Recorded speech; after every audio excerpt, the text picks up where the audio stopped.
Abantu mutari muzi ibintu bijyanye n'uburyo bakora amabati, guhera ijisho murebe.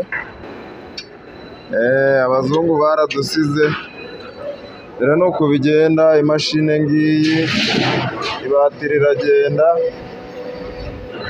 hacamo hano rigakomeza, ubwo igenda ikora imigongo, igakomeza ikarinda igera hano imbere.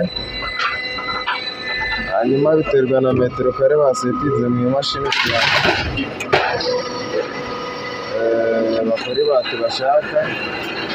Hanyuma buriya ugeze hano imbere hari urwembe ruhita rurikatiraho ko basetinzeho.